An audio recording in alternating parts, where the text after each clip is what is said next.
I want to give you a little heads up on Project One. So Project One is located in Module 2. It is due April 11th, so it's midterm week, just like everything else. When you go into the project, you're going to see that there are 2 documents as well as 2 videos. Now, these 2 videos are going to help you with the Excel portion of the document. Okay, so first, let's talk about these 2 documents. So the very first one is this piece here. So it talks through what you are expected. And we're going to spend just a minute talking about this. You're going to turn in 2 things. First, you are going to turn in an Excel spreadsheet completed, and then you're going to turn in a Word document answering all of the questions. Okay, so this first part just kind of tells you what we're going to do, the learning objectives. But let's get into what is included. So the Excel spreadsheet, you are going to calculate the weighted average using Excel. So section 6B in our homework works on weighted averages by hand, right? Using a calculator, creating a table on your own, that sort of thing. In this project, you are going to create that weighted average table and all of that information using a spreadsheet. And that's what those 2 videos will help you do. Okay, they will help you set it up. They will help you use the formulas and all of that. Now, one thing that I want to say, and pay attention to this, is the data that you are using for this project is at the end of this spreadsheet. So you can see the averages, midterm, final quiz, test reviews, project homework, and then we're going to use the scores in this document. Notice there are 20 homework scores, 10 quizzes, 2 projects, a test review, a final exam, and a midterm. Right? These are the scores you're using. In Excel, you can do them horizontally like you see here. I like to do things vertically. So when you watch those videos, I have all of the data inputted in there vertically. It doesn't matter, it works the same way. Okay, so you're going to go into Excel and you're going to create this. Now, if you need a little bit of extra help and maybe videos are not helpful to you, the second document, so this student guide, walks you through kind of an example. Okay, so when you're looking at this, it gives you a sample description of a project, kind of gives you some information, and it walks you through what that would look like in Excel. Okay, so it walks you through step by step. So if you need to go through or you want to go through, you can use this document with a step-by-step procedure, and that is just, that goes along with what we're doing. Okay, so you can either use that, you can watch the videos, combination of both, whatever is best for you. Okay, so the first part is the Excel, and that is half of the points. Okay, so 50% of your grade is just the Excel document. So what I recommend is as soon as you finish the Excel document, you can also use Google Sheets, by the way, it works the same. As soon as you finish either the Google Sheets or the Excel document, email that to me. If you send me your document, I will go through it, check it out, and I will let you know if there is an issue. And if there's not an issue, I will tell you that it's perfect. And if you get that note back from me that says, yes, your Excel document is perfect, then you know you have received full points for that. Once your Excel portion is done, then you can get into the questions.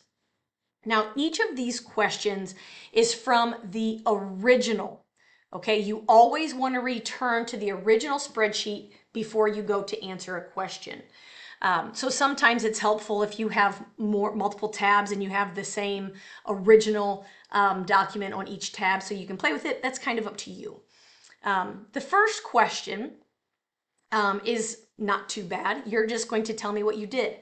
How did you set up your tables? What course grade did you get? That kind of thing. Questions 2, 3, 4, and 5, I like to call these what if questions, right? So what if something happens? And let's talk about what each of these means. So number 2, at the end of the semester, the instructor decides to drop a single 0 score in the course. So you're going to look at the data. You can't drop a 0 that's not there. So you can drop a 0 from the project, you could drop a 0 from the quiz, or you could drop a 0 from the homework. Dropping a 0 means deleting it.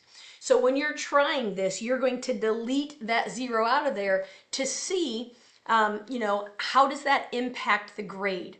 And the big part of this, when you are, talking about, well, if I drop the 0 from the project, the grade comes from, 32 to a 32 or 34 to a 48, whatever. Use numbers, right? Quantify your scores and your answers here. So that one you're going to kind of play with what happens when you drop zeros. All right, then you're going to go back to the original spreadsheet. Okay? Here it says the student already missed 4 homework assignments. We know that they missed 4 homework assignments because there are 4 zeros in the homework. So the question says, how many total homework assignments could the student have missed and keep their current overall class grade? So you're going to go into that original spreadsheet and you're going to start changing homework scores to zeros. And you're going to check the final grade. The beauty of using Excel is that if you use formulas, it automatically will update your final grade. So you're going to put zeros in and you're going to see how many total zeros in that category before the grade drops to a different letter grade. Okay, so you're really playing and looking at some different pieces there. Number 4. Again, you're going to go back to the original spreadsheet and then, given the student's final grade, what is the lowest possible score for exam 3 that the student could have had and kept the same letter grade? So if the student right now is, let's say, at an 85, you're going to go in and say, okay, the next lowest grade is a C, which is like a 79.4. So you're going to change the final exam grade. You're going to change this final exam grade and just keep ticking it down and watching that final grade change. What score could the final exam be and not impact the final grade? Okay. And then we are going to look at question 5 here. We're going to compare scenarios A and B. In scenario A, student failed every exam, so the midterm and the final, and had a perfect score on everything else. Here, remember that the failing score we are using is a 59. That is an F. It will matter whether you use a 59 or a 30 or a 0, so make sure you're using the correct number there. And then question B says if the student failed all assignments. So a 59 on everything else, but a perfect score on the midterm and the final. How does that impact the 2 grades? Which one is better? Blah, blah, blah. I'll talk about that. Okay, so those are the questions that you're going to use, but you have to have that Excel portion finished first. So again, we have these 2 help videos built in. You have the student guide that has screenshots of Excel that you can walk through. Hopefully all of those together will kind of give you that guidance through with the Excel piece.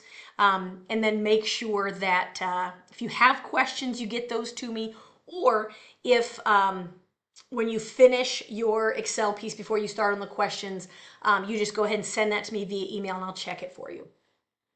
The answering of the questions, you're going to do those in a Word document. You should use complete sentences, and please answer them in the order, like 1, 2, 3, 4, 5. Okay. If you have questions, let me know. Thanks.